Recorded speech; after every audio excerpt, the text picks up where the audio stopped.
Welcome to Thank God It's a Story Saturday with Noom, who is the Director of Customer Experience at Airbnb APAC, and yours truly. So, like every Saturday, I will tell you a story today as well, and Noom will give you what is the point of this story. So, today's story is a story I read in a Forbes article written by Kameen Gallo a few years ago. And the story is about the ex-CEO of Cisco, John Chambers. And on this day, John Chambers was giving an address and speaking to close to 500 people in the audience. It was Bring Your Family to Work Day at Cisco. In the audience, those 500 people were made up of the employees and their family members. At one point, John Chambers noticed that a young girl had put her hand up wanting to ask a question.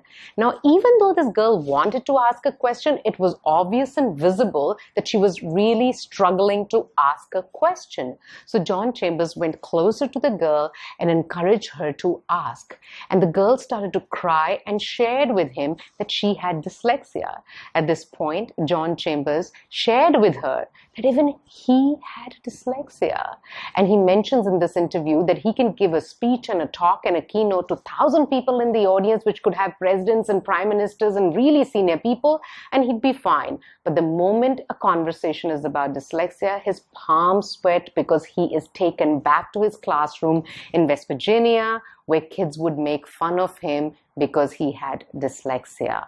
Now, when John Chambers shared this with the little girl, he had forgotten that his lapel microphone was still on, and all those 500 people in the audience heard that he had dyslexia, and he didn't really like that because he had for the longest time considered it as one of his biggest weaknesses. But that evening, he said that he had so many messages, emails, voice messages also, where people said, "Thank you for sharing your story, and we felt more connected with you today than we ever have." So what is the point of this story? Is vulnerability a good thing or a bad thing or just the right thing? Let's hear it from Noom. This story resonates with me a lot. As an Asian women leader, I often struggle with the question, what is the right level of vulnerability that I can share at work? I'm cautious about displaying my shortfall, my setback, and my emotional insecurity. I like to appear strong and capable as a leader. The past few years have increased awareness of how sharing vulnerability can be a trendy trait. There are more acknowledgements than ever that showing vulnerability is a way to build trust and psychological safety in the workplace, and especially during the time when the outside world is less safe. More and more leaders started to acknowledge their weaknesses, and some are more effective than others. So what made this story special to me is that the way the story became known may have appeared unintentional. It actually reinforces that vulnerability would be best delivered when the purpose is not self-serving.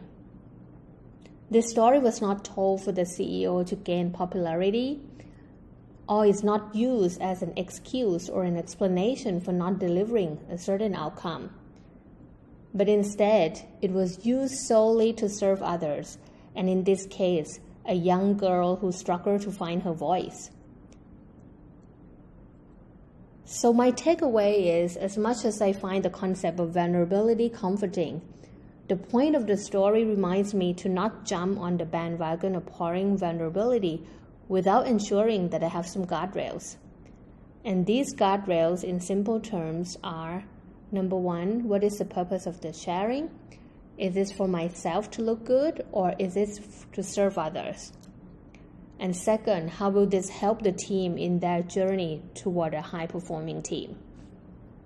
Thank you, Noom. So what I loved about what Noom had to say is vulnerability is a trending trait, and it is best served and delivered only when it is not self-serving. I think vulnerability is a good thing, but it's really the intention and the purpose of vulnerability that matters. And vulnerability without guardrails, or as Brené Brown says, without boundaries, is not vulnerability. Stay storied. I'll see you here next Saturday with another story.